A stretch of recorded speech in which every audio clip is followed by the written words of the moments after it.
The following segment is sponsored by Daniel A. White and Associates. It does not necessarily reflect the views of WDEL or Forever Media.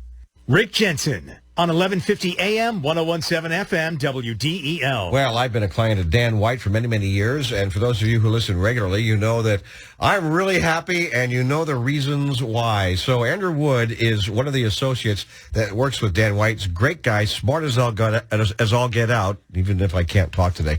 And he's on the phone right now, as we often have someone from Dan White on after the news at 1:30. Andrew, how you doing, buddy? I'm doing great, Rick. Thanks for having me. Sure. So, we talk, and I know you guys talk quite a bit with folks about looming layoffs coming. We saw this year thousands, tens of thousands of people in financial tech as well as other tech jobs losing their jobs. And there are economists that I've been quoting since February of this year saying we're heading into a hard recession. People could be losing their jobs. People could be losing their homes. And I've been asking my listeners, so what are you doing to prepare for a big recession? Maybe a part-time job, maybe looking to further your career, get a different job.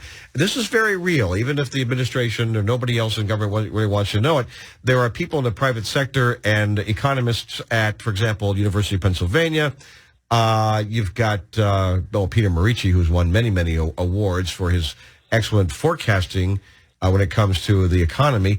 And let's see, Deutsche Bank, Moody's Analytics. I mean, so many people saying, yep, big recession, loss of jobs. And it's people like you, Andrew, people like you that people need to turn to get some good advice. So what can you say to us about this? Well, you're spot on with that. We are continuing to hear about, this looming layoff, which hopefully doesn't turn into a crisis, but, we're continuing to hear stories about that. Really, today's topic is about really navigating the Social Security decision if you find yourself in that type of position, especially if you are age 62 but not yet full retirement age, which for some is going to be 66 in a few months, maybe even 67. Because, quite frankly, if you were to lose your job, one of the first things that people would do if they are over 62 is they're going to turn to Social Security because they know that those checks are available to them, but it might not necessarily be the best decision for them. So in a situation where you might be losing a job very soon or you have lost your job, you've been laid off, I would always recommend in that type of situation sit down with a financial professional before you make any kind of these decisions. What about the age of 70? As I've been reading about this a little bit because, you and Dan have been pretty much encouraging all of us to learn more about this over the years. And as I recall, you actually, even though full retirement age might be 67 for people born, after 60 or something like that.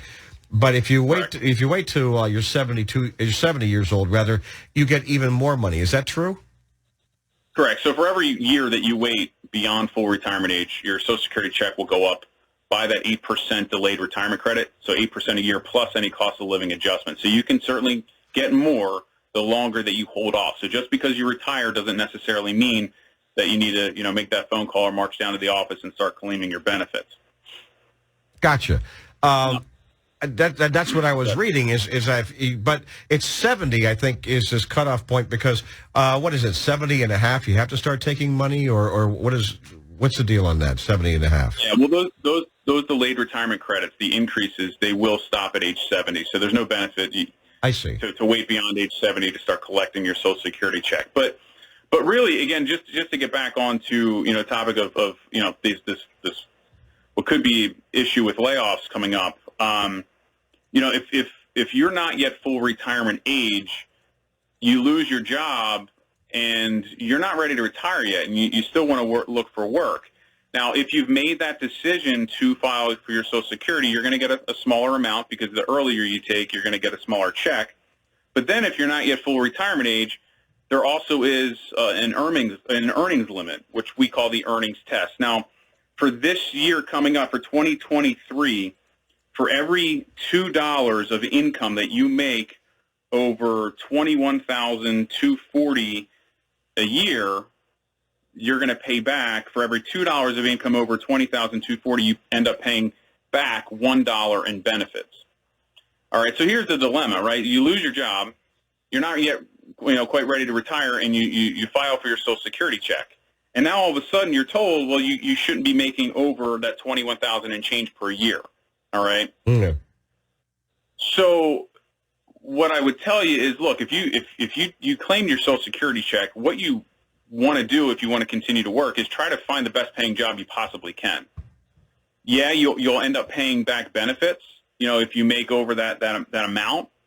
But every time that you pay back benefits, or if they withhold checks because you're making too much, you're going to get reimbursed for that. You're going to those months that you haven't gotten checks, so those months that you've paid back, they're put back into the formula. So when you do reach full retirement age, you will get a larger check. All right. So in that type of situation, you lose your job, you feel like you need to file Social Security, you do that, and next thing you know, you're making good money, comparable to what you were before. Yeah. Don't let that discourage you from trying to find good employment is really the point. That's an excellent point. And what I advise is what I have heard from others. I mean, this is not my advice. It's, what I've heard from others who are experts, which is learn how to use a service like LinkedIn. LinkedIn is great for, making connections with people. Don't go on there begging for a job. Make connections with people who are in the industry in which you work, or maybe one in which you want to work, and do it yesterday. I mean, seriously, start yesterday. That's when you need to be doing this, and try to get your finances in order just in case it happens to you, especially next year. And I always recommend you talk to Andrew Wood or Dan Simon or Dan White at Dan White & Associates at 888-690-8820, 888-690-8820. And they'll sit down with you and take a look at what you got right now and make recommendations. And every recommendation has always been good for me, and I really, really appreciate you guys. Thanks, Andrew. Thanks for having me, Rick. Happy Thanksgiving to you. All right, happy Thanksgiving to you. Also, Dan White has great advice for you every Sunday morning at 7 o'clock here on WDEL. It's called On the Money with Dan White here on WDEL, Sunday mornings at 7.